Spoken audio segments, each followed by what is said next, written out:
In a village where silence blooms like the roses, a man sips his tea and never gets up again. But his death was only the beginning, for buried beneath lace curtains and lemon scones lies a secret that could destroy everything. Miss Marple saw it all and said nothing. In the village of St. Mary, Maine, the roses bloomed with a kind of unhurried confidence, curling themselves around trellises and window sills, as though nothing in the world could possibly change. Miss Marple, seated on her garden bench beneath a faded parasol, was trimming dead leaves from her poloniums, while listening with half an ear to the distant chiming of the church bell and the murmur of voices carried from the high street. It was the sort of day, she thought, that encouraged the recollection of things, and indeed the recollections had been rather active of late, stirred by the reopening of the Sandringham tea-room, a place once patronized by ladies with gloves and gentlemen with modest appetites before the war made such gentility scarce. "Back in business, dear," Miss Marple had heard Mrs. Haddock remark to the butcher that morning, and with rather fine lace curtains, too. There was, of course, some discussion as to whether Mrs. Vivian Allen, a widow not long settled again in the village, ought to have taken up trade at all. Miss Marple had merely smiled and continued trimming her roses. Lace curtains, she knew, often concealed more than sunlight. The reopening of the Sandringham tea-room had been managed with precisely the kind of quiet taste that villagers found both admirable and slightly suspect. Mrs. Allen had kept the original sign, though she had polished the brass until it gleamed. Inside, the furniture had been reupholstered in a soft green chint, and the place smelled faintly of lemon polish and violets. She moved through the room with a measured elegance that betrayed her upbringing. Her late husband, a solicitor in Exat, had died some 3 years prior, and she served her guests personally, never rushed, never flustered. Yet there was something in her restraint, in the careful manner she refolded napkins, that made the villagers watch her with interest. "She seems respectable enough," said Miss Hartnell somewhat grudgingly, "but one wonders what made her return here." Miss Marple said nothing. In her experience, women rarely returned to villages for reasons they were eager to explain. It was on a Thursday, around the time most villages had begun to accept Mrs. Allen's tea scones as truly homemade, that Mr. Lionel Cargill appeared, a man in his early 50s, sharply dressed, in a linen suit not suited to village paths. He walked with a kind of studied efficiency, as though time had offended him. He took a table near the front window and ordered Darjeeling and fruitcake, but seemed more interested in surveying the room than consuming anything. Miss Marple, who happened to be there for a quiet cup with Miss Wetherbe, noted how his eyes paused briefly on Daisy Lello, the young waitress with large, anxious eyes, before flicking over to Mrs. Allen with an unreadable expression. "He doesn't look the sort to holiday in the country," murmured Miss Wetherbe. "No," said Miss Marple, stirring her tea gently, "and I shouldn't think it's fruit cake that's brought him either." It was Miss Hartnell who found him, slumped in his chair beneath the ticking wall clock. His tea had cooled beside him, the cup half drained, the fruitcake untouched. At first she had assumed he was asleep, or pretending to be asleep, for her arrival had often had that effect on indifferent men.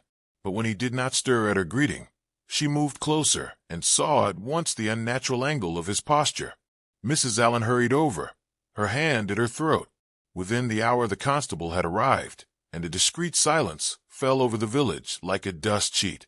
That afternoon the lace curtains stayed drawn. Miss Marple, who had been watching from the far end of the room, said little. The medical officer, a piteous man with a neat mustache, stated that there were no signs of violence, but noted a peculiar tightness about the jaw. The tea was sent for testing, and though the villagers returned to their routines with the quiet dignity of people determined not to dwell on unpleasantness, Miss Marple found herself thinking again of the way the stranger had watched Daisy quietly, intently, and how the girl had not looked back. The coroner, a cautious man by nature and reputation, hesitated to use the word poison too quickly. The initial examination yielded little, but a whisper had begun nonetheless, passed between Hedge and Hughes at the grocer's, that Mr. Lionel Cargill had not died by natural means.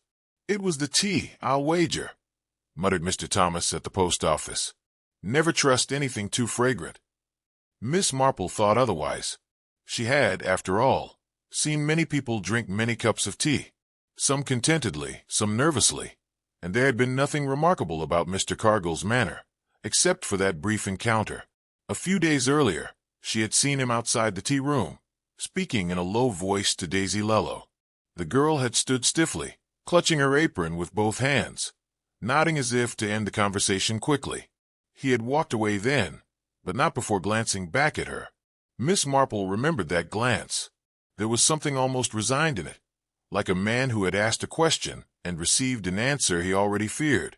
She sat now in her parlor, tea cooling beside her, and watched the sun fall across the vicarage. Something was off. Not loud, but off. It was a fine Sunday afternoon when the vicarage drawing-room, filled with the comfortable clutter of teacups, sponge fingers, and warm speculation. The weekly gathering had of late taken on a more spirited tone, though none would admit it, since the matter of Mr. Lionel Cargill's sudden death had come to rest on everyone's tongue. Reverend Clemens, ever attempting to restore decorum, passed the biscuits with rather too much emphasis. "Now we mustn't leap to conclusions," he said. "The coroner has not yet ruled." "But there's no smoke without fire, Vicer," interrupted Mrs. Price Ridley, who had taken a strong dislike to the late Mr. Cargill, for reasons she had yet to fully articulate. "Men like that do not simply drop dead in tea-rooms." "He was a stranger," offered Miss Hartnell, as though that alone were indictment enough. Miss Marple sat quietly with her knitting, her needles gliding gently like breath itself. She did not interrupt, nor even glance up, but her ears were attuned not to what was being said, but to how it was said, with relish, with resentment, with something that felt almost like relief. Her village does not resist the intrusion of the unfamiliar. It absorbs it like chalk does moisture, leaving stains that take years to fade. "I saw them, you know," said Mrs. Price Ridley with the particular air of one who has long been waiting to be asked. At the rear of the tea-room, near the little courtyard by the bins, he was speaking to the Lello girl. Quite sternly, I might add. She sipped her tea with ceremony, as though to seal the statement. "What sort of sternly?" asked Miss Wetherby, brows raised with the gentle thrill of the inquisitive. "Oh, that sort of quiet male authority women learn to fear." She was clutching her apron like it might fly away. Poor thing. The vicar shifted uncomfortably in his chair, while Miss Marple gave a slight nod, not at the remark, but at the unguarded pause that followed it. She looked pale, I thought. Mrs. Price Ridley went on. He pointed at something, and she didn't answer him, just turned away. The room fell quiet for a moment, not from shock, but from calculation. A young girl, an older man, a hidden exchange. Miss Marple reached for her teacup. She had seen Daisy that morning, slipping into the baker's with hurried steps and a face drawn too tightly for a Sunday, and her hands, always clean, had been ink-smudged. "Well, now I remember something peculiar," Miss Hartnell said, nodding to herself as though extracting the thought from deep storage. "A week or so ago, that man, Mr. Cargill, stopped me just outside the church gates, asked me if I recalled who lived in the Sandringham house before it was lost to the fire." She paused, eyes scanning the group, as if expecting approval for her memory. "He wanted names, servants, too. I told him it had been years, and I couldn't possibly remember all of them." "Odd thing to ask," murmured Miss Wetherby. "Indeed. He asked if there had ever been disputes, anything that might have seemed unusual at the time. I thought it forward of him, really. Perhaps he fancied himself a writer," suggested the vicar, trying for humor. No one laughed. Miss Marple, however, considered it in silence. A solicitor, she recalled from her own inquiries, curious about a fire that had burned nearly everything but the soil it stood on, and about the people once rooted there. People forget that solicitors do not go about asking questions unless someone somewhere requires an answer, and when they come asking in villages, they usually arrive already knowing far more than they pretend. The word legal had entered conversation now, and with it a particular kind of fear that villagers could not name, but felt, not scandal, which could be managed, but paperwork, unreadable and final. "I heard he was from one of those London firms," murmured Mr. Barnes, the greengrocer's brother, over a tray of Battenbug, the kind that sorts out estates. "Someone said he was here on behalf of a family." Something to do with claims left unresolved after the war. "That old place was tied up for years," said Miss Hartnell. "The Sandringhams were known for drama." "There was no heir, though," said Mrs. Price Ridley, narrowing her eyes. "Everyone knows that that's why it fell to ruin." "Perhaps not," offered Miss Wetherby gently. "Not all heirs arrive in the front door." The thought hung like a mist over the tea table. Miss Marple traced a pattern in the hem of her sleeve. Not all heirs arrive in the front door. Indeed, sometimes they are born into side hallways, into silence, into secrecy agreed upon by two families, and a single shared shame. Cargill had not come for scones. He had come for answers. Perhaps he had found more than one, and perhaps someone had noticed. The constable, a tidy man with a fondness for routine, had gathered what few possessions Mr. Cargill had left behind. It was not a great many. A silver pocket watch on a chain, a railway return ticket tucked into his breast pocket, a torn envelope addressed from London, postmarked, but missing its letter. It was Daisy who had found the drawing folded beneath the table, smudged by a shoe. A child's sketch done in pencil of a large house, flanked by trees and smoke. A crude rendering, but unmistakably Sandringham House, as it had once stood. On the back a single word written in capitals, "Ours." She had handed it to Mrs. Allen, who in turn passed it to the constable with a trembling hand and a look Miss Marple could only describe as resigned. And the medal, the war medal affixed discreetly to the watch chain, had gone unremarked by most, but Miss Marple recognized the type. Issued to a particular regiment, one stationed not in France, but in North Africa, a detail irrelevant to most. But not, she suspected, to Mr. Cargill. Objects do not lie, but people do. The medal, the sketch, the torn envelope, each pointed not to malice, but to memory. And memory, once uncovered, becomes motive. Later that week at the baker's, Miss Marple overheard two women discussing the affair while selecting barley loaves. Their words were ordinary, well meant even, but laced with too much certainty. "She must have known him," said one. "It's always the quiet ones." "The girl's not right, poor dear," said the other. "Always scribbling things in that notebook. Unnatural, that is." Miss Marple said nothing. She did not need to. What struck her was not what was said, but the way it was said, with the satisfaction of a puzzle seemingly solved. Villages, she had found, often solved mysteries long before the truth arrived, and more often than not, they solved them incorrectly. Back home, she sat by her window with her needlework and replayed the tones she'd heard. Daisy's tremor when asked a simple question. Mrs. Allen's pause before answering. Mrs. Price Ridley's speed in remembering what served her suspicions. The truth, Miss Marple thought, rarely wore a label, but it did echo softly, like the rattle of a teacup left too long on the saucer. She looked again at her roses. They were coming in late this year. Like truth, slow but certain. It was during a quiet conversation at the post office that Miss Marple first heard it said offhandedly, and with just enough curiosity to betray intent, that Mrs. Allen had once lived at Sandringham House. "Not as a guest, mind you," whispered Miss Polkinghorne, weighing a bundle of envelopes, but her father was the groundskeeper. They had rooms in the south wing before the fire. This detail, gently dropped, took root. Mrs. Allen's return to the village had not gone unnoticed, of course, but the idea that she had returned not merely to a village, but to a house tied to her youth, destroyed, though it was, gave her a more spectral presence. A woman drawn back not by fondness, but perhaps by something unresolved. Miss Marple, remembering the careful way Mrs. Allen handled her teapots, her silent corrections to Daisy's posture and the arrangement of chairs in the tea-room, saw now that her efforts had been not merely tasteful. They had been ritualistic, as though she were tending something long buried beneath tablecloths and fine china. And those who return to childhood homes, Miss Marple knew, often do so not to remember, but to forget, hoping that familiarity might mask the passage of time, or erase the things they once could not control. Lionel Cargill had not come to much dithering by chance. That much had become clear to most who spoke his name in hushed tones. A solicitor in one of those discreet London offices, with quiet staircases and unlisted clients. He had been involved, as it turned out, in the dismantling of the Sandringham estate some 15 years earlier.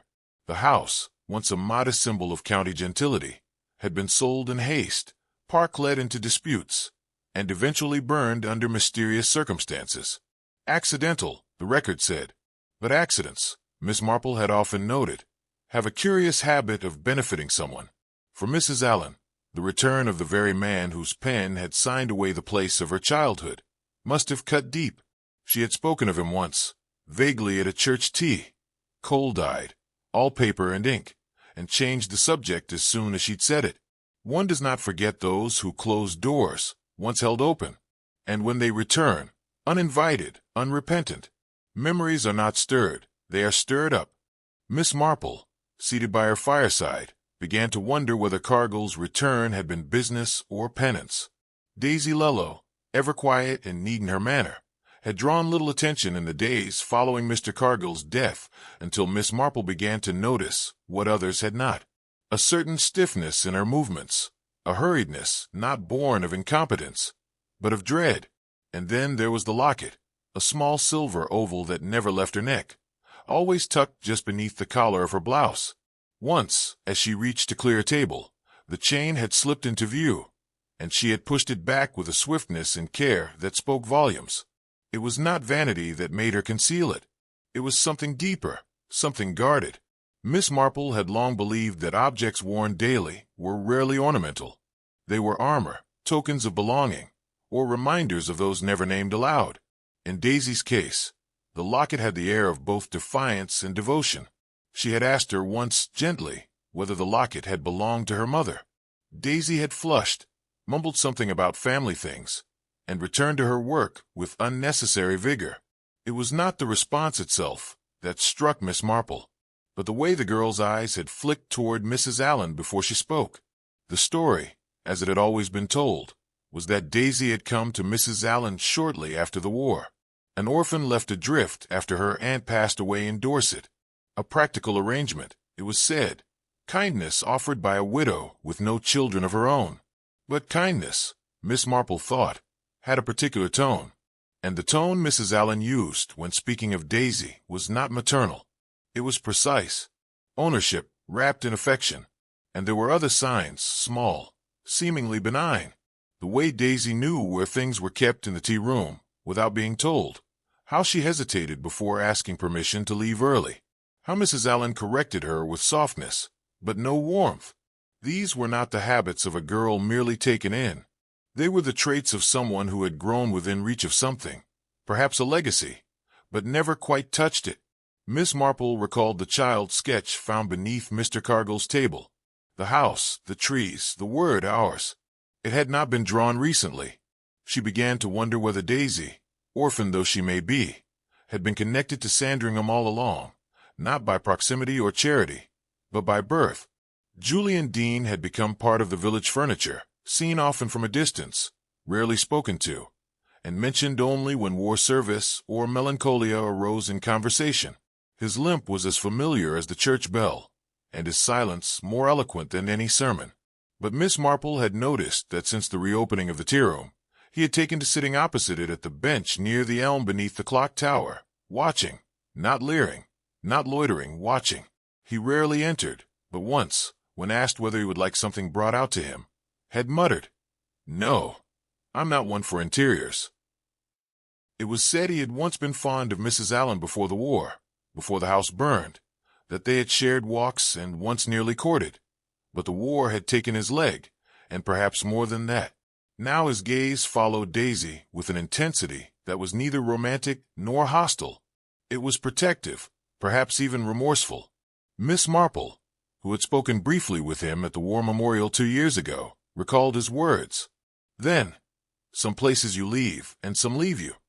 The trick is knowing which it was. She suspected he had never truly left Sandringham. Conversations and much dithering were often conducted with what was not said. Polite silences, measured remarks.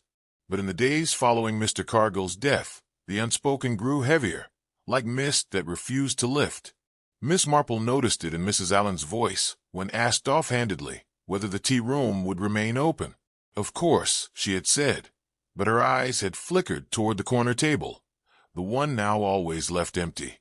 She noticed it in Julian Dean, who paused longer before responding to casual greetings, and once dropped a book he had been reading when Daisy passed by. And she saw it in Daisy herself, who no longer wore her locket outside her dress, even by accident, and who had taken to writing furiously in a small notebook during her breaks. Each of them carried a piece of the past, a past centered on Sandringham House, on lineage, on things spoken in corridors, and scrolled in letters never posted. Miss Marple, who had long known the weight of secrets unburied, understood that what tethered them was not the death of Mr. Cargill, but the truth he had come too close to naming. Truth, when left too long in darkness, does not disappear. It hardens.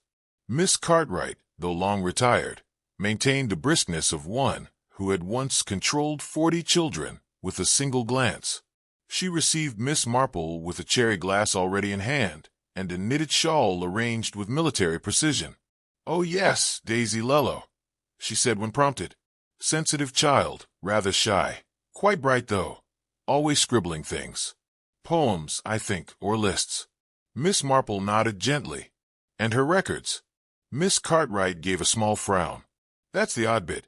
Her schooling began here and much dithering at 7, but no indication of prior schooling, and the entry was in Mrs. Allen's hand. Not a parent or guardian's. Very tidy, mind you, but peculiar. Unusual, certainly," Miss Marple murmured. The former school mistress tilted her head. "What I always found curious was the name change. I remember her arriving as Daisy Allen. She became Lello the following year. No explanation, but such things were often left unspoken then." As Miss Marple took her leave, she considered how children's names are not always changed for their own good, but for the protection of others. Sometimes it is not the child's identity that is hidden, but someone else's shame. Mr. Grimstone, the village solicitor, was not a man who enjoyed visits without appointments, and Miss Marple's arrival in his office produced a tightening of the lips that did not quite reach his eyes. "I merely came," she began pleasantly, "to satisfy an old curiosity about legal guardianship. Children taken in informally, you know, especially after the war." He nodded but said nothing. "You see, there is some talk of Daisy Lello's background. One hears conflicting versions." He adjusted his spectacles. "The matter is long settled. There was no formal adoption, no challenge, and no surviving relatives at the time of her placement. That is at the time." Miss Marple repeated softly. He shifted slightly in his chair. "Mrs. Allen was granted care through a private arrangement quite common during those years. The estate's matters were concluded." Miss Marple allowed herself a mild smile. "Concluded on paper, yes, but paper seldom outlives people." She thanked him and left, leaving behind a man now fiddling with his blot. For all his caution, he had not once denied Daisy's connection to the Sandringham estate, only repeated that matters were settled. Miss Marple had seen enough solicitors in her day to know a settled matter is not always a resolved one. The village library had once been the west wing of an old manor house, and retained something of that quiet severity. It was there that Miss Marple inquired after a particular volume on land registry and inheritance law, one that had gone missing for some weeks. "It's back," said Miss Elkins, the librarian. "Slipped in yesterday morning. We didn't notice at first, but the card was out of place." Miss Marple examined the ledger. The name of the borrower had been smudged, perhaps by rain, perhaps by design, but the ink was unmistakably black India ink, used often in formal correspondence. She leafed through the pages, a faint crease at chapter 5. Notes written in pencil rubbed away, and there folded between 2 pages a slip of blotting paper with the initials L.C. Lionel Cargill. It had been as then he had borrowed it quietly and returned it quietly. But why? Because something in the book had confirmed what he suspected, or because it pointed him to the person who did not want the matter revisited? Miss Marple closed the book and placed it gently on the return card. A book returned quietly was often a book read with too much understanding and too little peace. It had become increasingly clear that Lionel Cargill had come not as a seeker of truth, but as a bearer of it. Somewhere amidst the tangled legal history of Sandringham, he had unearthed the name of an heir, one with blood rights, if not social ones, one whose very existence could disrupt what had long settled like dust upon old stone. Miss Marple now saw how Cargill's presence had been not inquisitive, but corrective. He had not been asking to discover. He had been asking to confirm. She recalled his quiet questions about the estate's tenants and servants. He had not been interested in nobility, but in those who had lived in the wings, who had served and vanished, and Daisy, though slight and silent, had been there, just visible enough to notice, and just obscure enough to overlook. What troubled Miss Marple most was not the question of inheritance, but of intention. Why had he not come forward more forcefully? Why had he chosen to speak in hints and half-measures? Because he knew, perhaps, that truth, when long delayed, takes on the shape of accusation, and in a village like much dithering, accusation, even unspoken, can be more fatal than fact. It was pure accident, or so it seemed, that led Miss Marple to the letter. Mrs. Zen, distracted during a church garden committee meeting, had handed her a basket of receipts and old correspondence, asking if she might help sort through them for filing. The basket contained a neat tangle of church matters, but beneath them, pressed between two sheets, was an envelope addressed in Mrs. Allen's handwriting, but never sealed. The letter inside was brief, written to Lionel Cargill. It spoke not of business, but of delay. I ask that you proceed cautiously. It read, "There is more to consider than what is legal. This child does not know and may never be ready to know. She is content and her world is fragile. I must think not only of blood, but of what a mother would protect." Miss Marple folded the letter, placed it back where she had found it, and said nothing to Mrs. Allen. Not yet. She understood now what the others had only guessed at. Mrs. Allen had not feared the loss of property. She had feared the loss of Daisy, not through departure, but through revelation. To love someone as your own, Miss Marple knew, does not make it so, but it can make you believe you have a right to silence others. And silence in its most refined form is rarely cruelty. It is fear, wearing the glove of care. Miss Marple took her walk earlier than usual and passed the bench where Mr. Julian Dean sat, hands resting lightly on his cane, eyes set toward the tea-room. "You look tired, Mr. Dean," she said, easing herself beside him. "I'm old," he replied without rancor, and the view's not what it was. They sat in companionable silence for a time before Miss Marple spoke again. "You knew Mr. Cargill before he came." His pause confirmed it. "He came about the girl." Mr. Dean nodded once. "He thought I might help him persuade Vivian to be reasonable, to let the girl know." "And did you?" "I tried," he said quietly, "but she reminded me quite gently that I had forfeited the right to advise her on anything years ago." There was no bitterness in his tone, only weariness. "You cared for her." "I loved her," he said, "and I let pride turn to silence. When the house went, I thought it would take the past with it. But the past's clever, Miss Marple. It waits." He looked at the tea-room, its windows glinting. She loved the girl fiercely, but fear it makes you hold things too tightly. Miss Marple nodded, and sometimes in holding on, we let go of what's true. The news came quietly, as most things did in much dithering, carried not by alarm, but by a neighbor's second-hand account of having seen Constable Bartlett arrive at Ivy Cottage just after 7, and Mrs. Allen's face, white as linen, at the threshold. By mid-morning, it was confirmed a break-in, though nothing appeared taken, the front lock untouched, the windows undamaged. Inside her writing desk had been disturbed.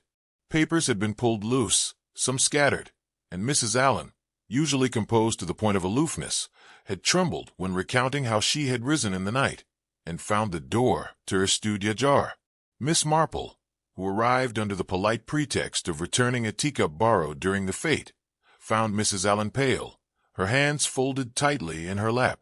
"I must have forgotten to lock it," she murmured, "though I never do."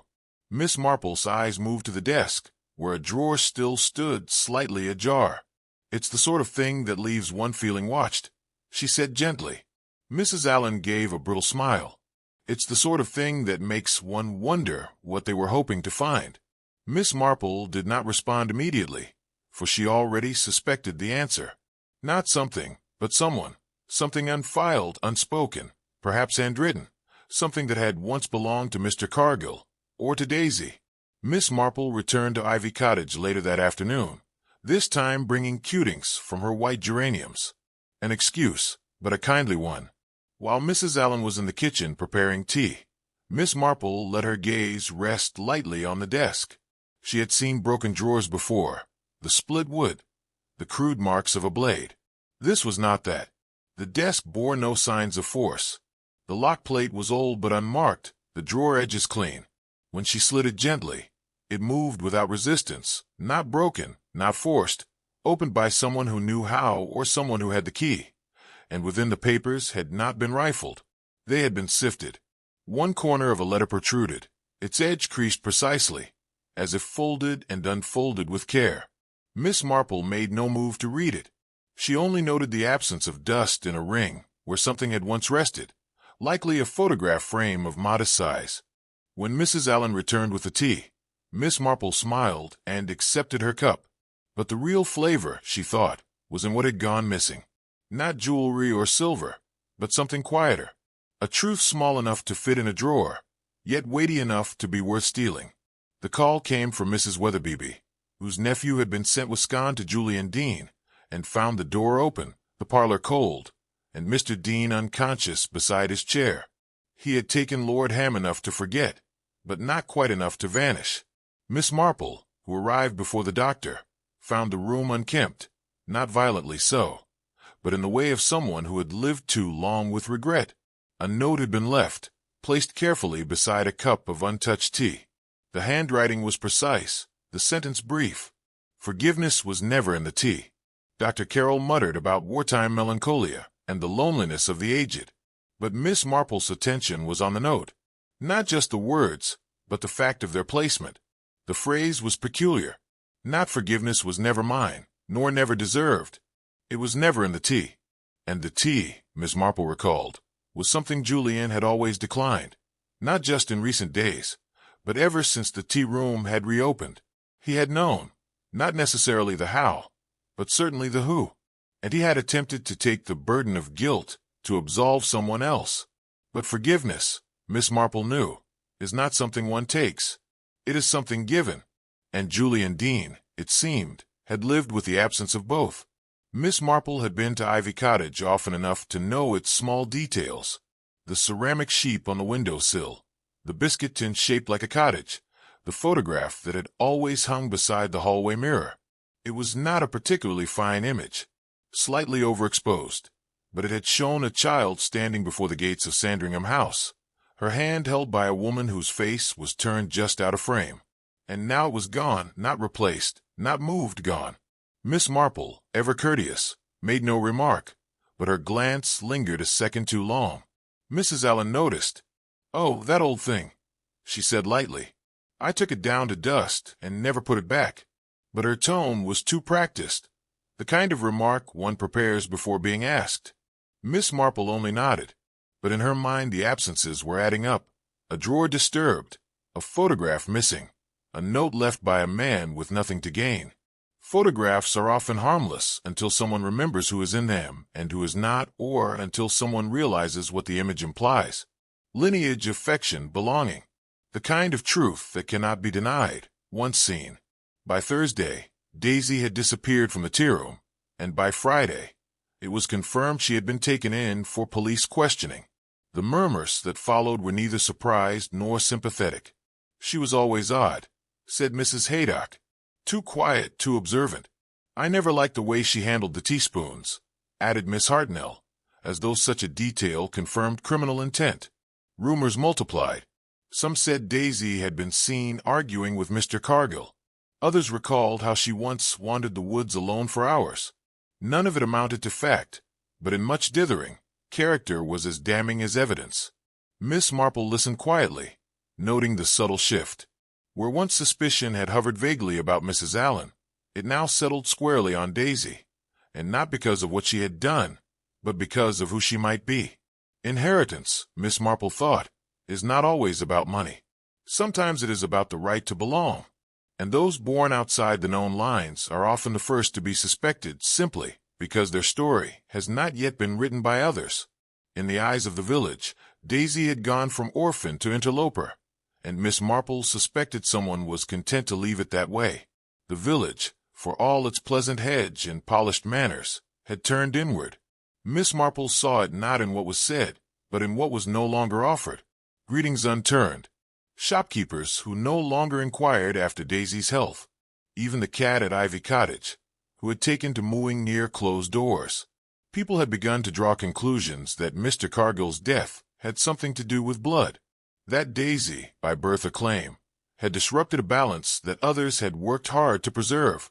Miss Marple, seated beneath her garden pergola, considered the quiet contradictions. A drawer opened without force, a letter never posted, a photograph removed, a war medal unremarked. None of them on their own declared guilt, but together they pointed to something older than crime. Fear. Fear of exposure, fear of loss, and the terrible fear that in doing what one believes is best, one may instead have done the greatest harm. She folded her hands in her lap and watched the swallows cross the sky. It was not a matter of who stood to gain, but who stood to lose what they loved. And Miss Marple had long known love, when threatened, becomes the most dangerous motive of all. Miss Marple collected her parcel, a modest package of wool, and lingered just long enough at the counter to engage Miss Birch, the postmistress, in gentle conversation. Talk turned to telegrams, as it often did, and Miss Marple inquired whether there had been any recent confusion with deliveries. "Oh, not confusion exactly," said Miss Birch, sorting a stack of brown envelopes. "But a curious one did come through a few weeks ago. Addressed to Mr. Lionel Cargill, sent from within the county, oddly enough." "Indeed," said Miss Marple, her voice light. "The hand would have been legible." Miss Birch nodded. "Quite slanted, tidy, old-fashioned in a way. Blue-black ink from a fountain pen, I think." Miss Marple smiled, remarking how few still used such ink.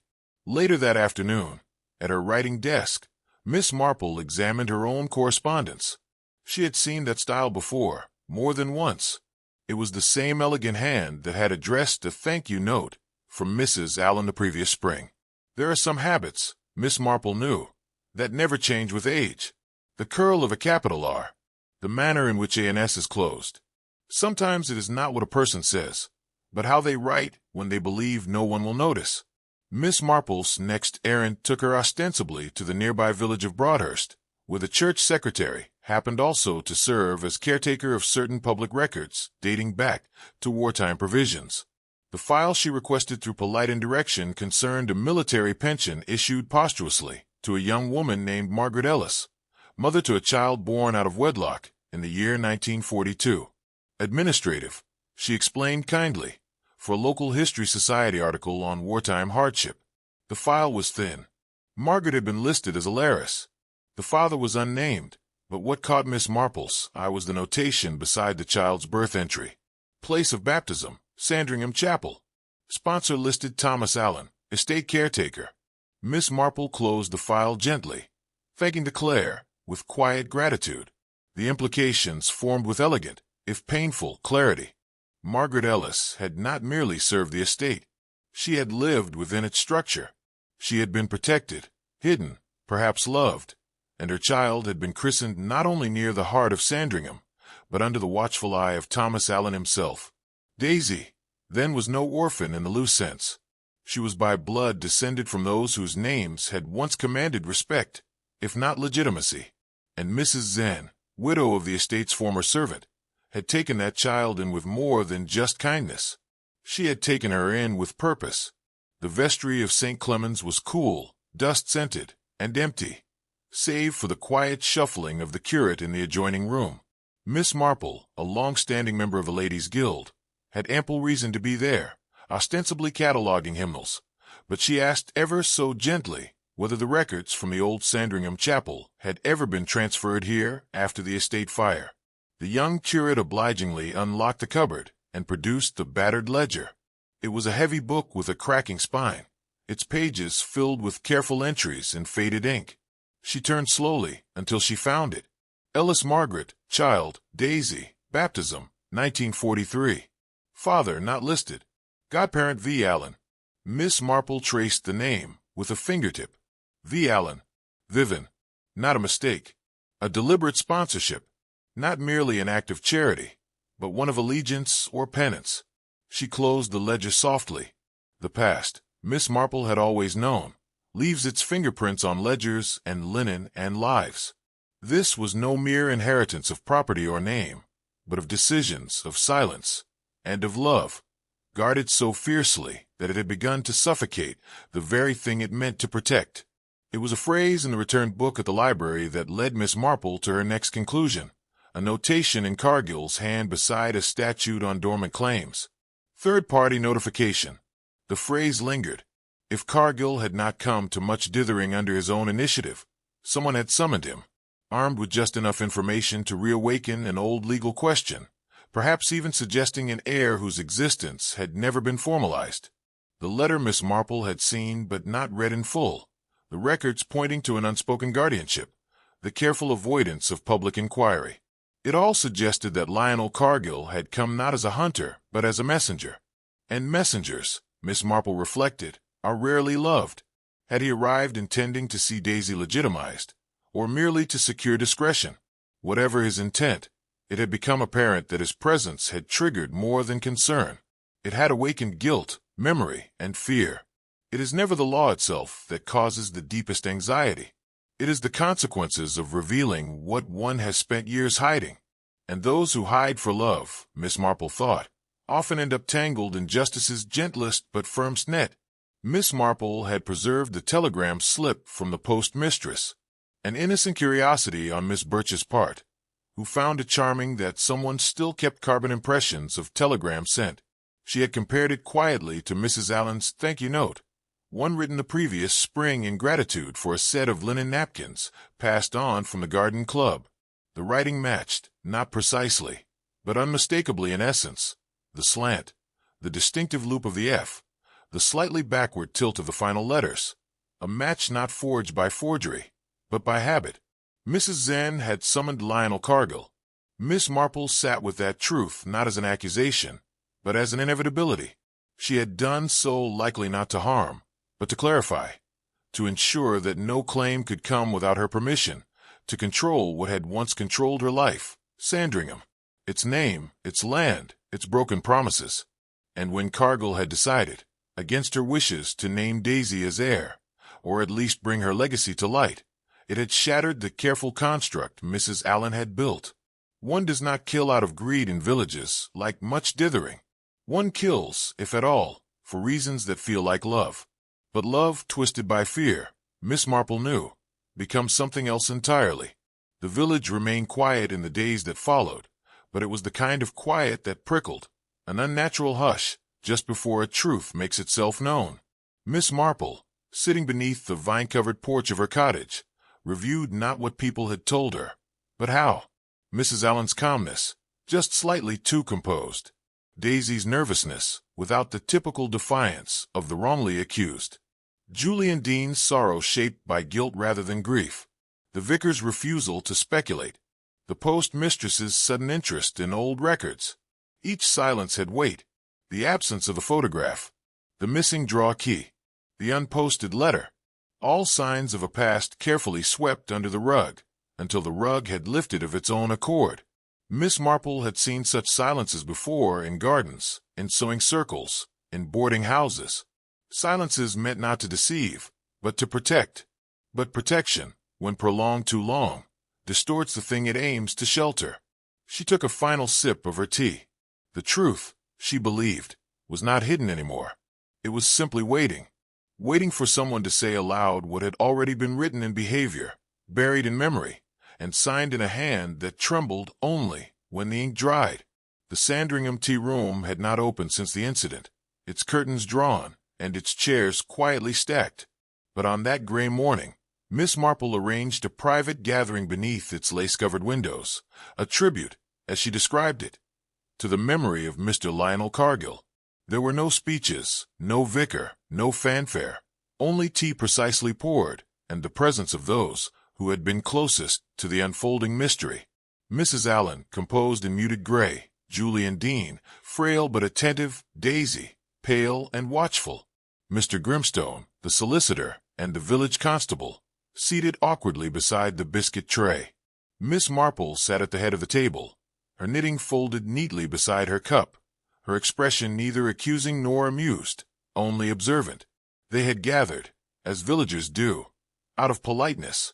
But beneath it lay something else, the tremble of anticipation, the heavy hush before an unspoken truth is drawn into the open. Miss Marple began not with drama, but with memory.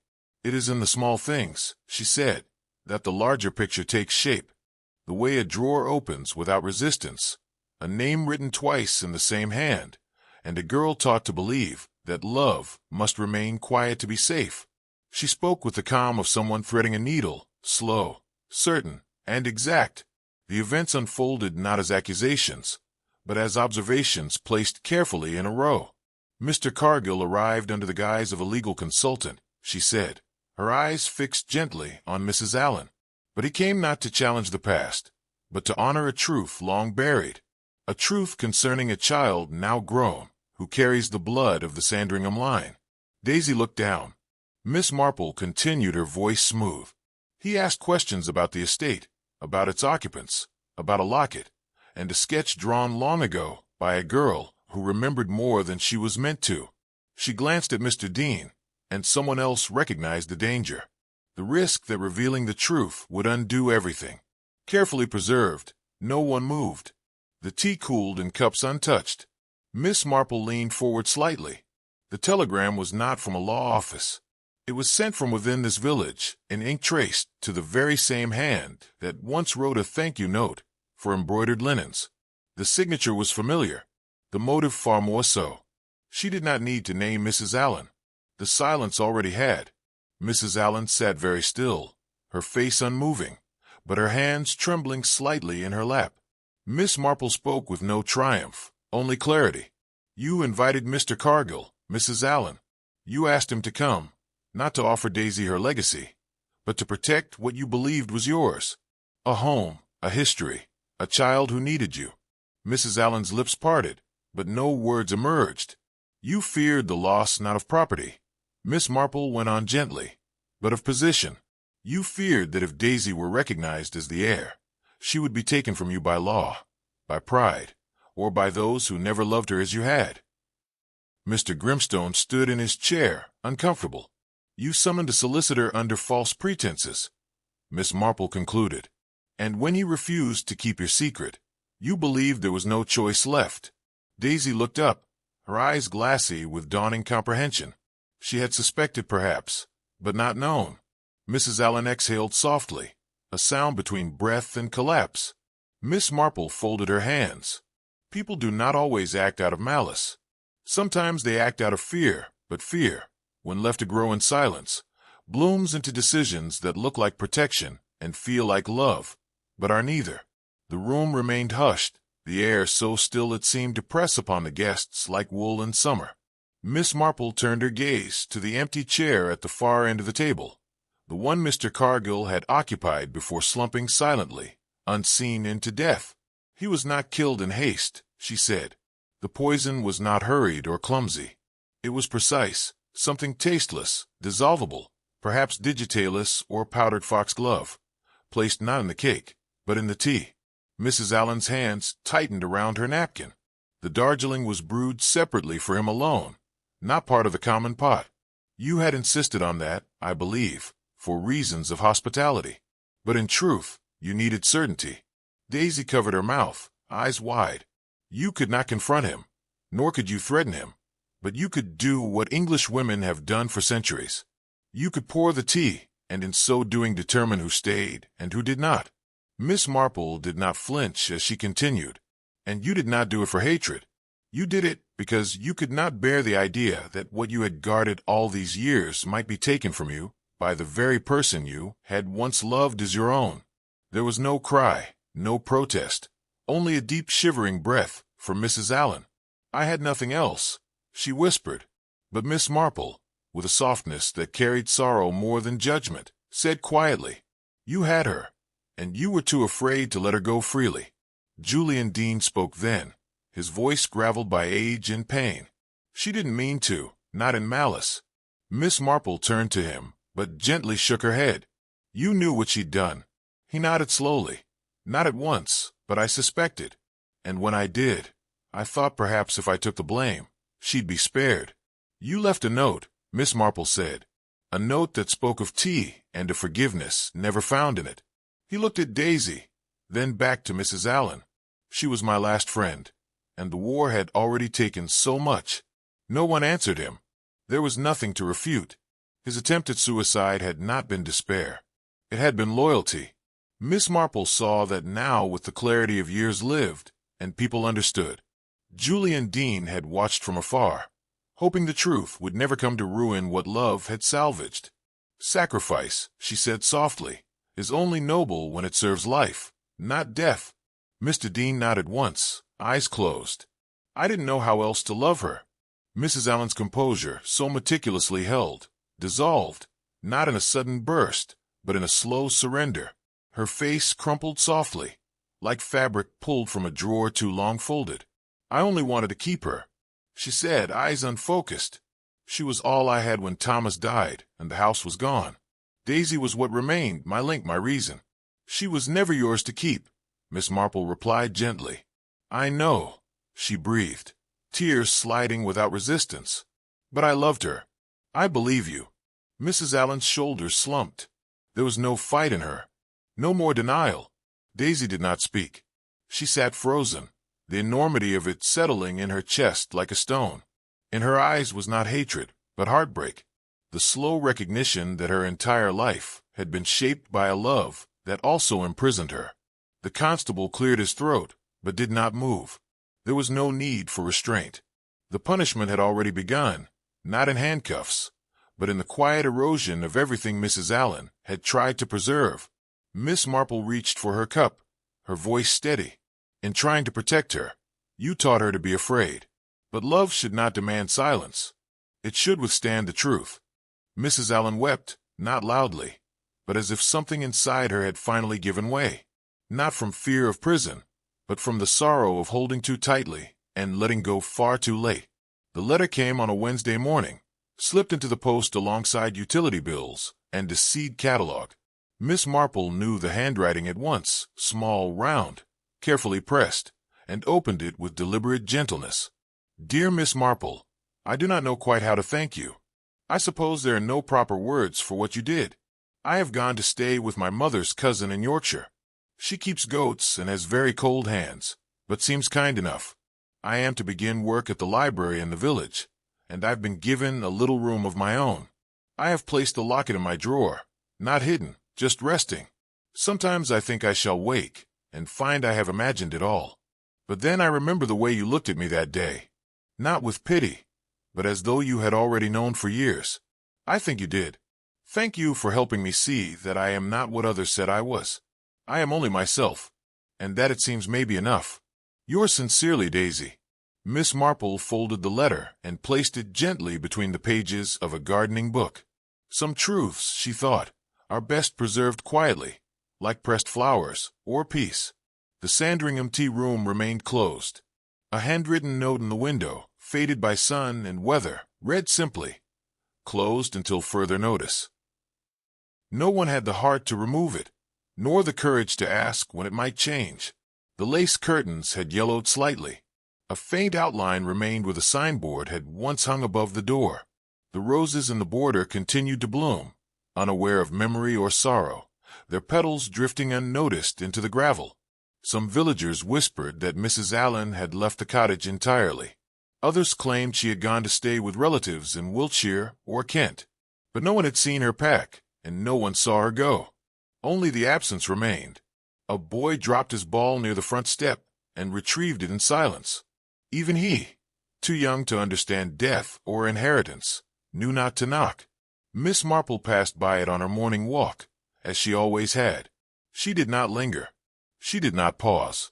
She merely acknowledged it with the same grace she offered the war memorial or the church gates. Some places closed with fanfare, others closed by degrees, by quiet, by memory, and by the slow eraser of footsteps from the path. That evening, as the air cooled and the bees retreated into stillness, Miss Marple sat among her roses with her tea, lukewarm and fragrant. The blooms had come late that year, and some bore edges browned by rain, but they still opened. She did not think of murder, not precisely, nor did she dwell on poison or confession.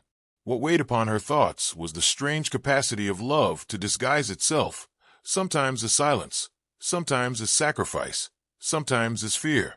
Mrs. Allen had loved Daisy. Of that she was certain. And yet it had been a possessive, fearful kind of love, the sort that confuses protection with control.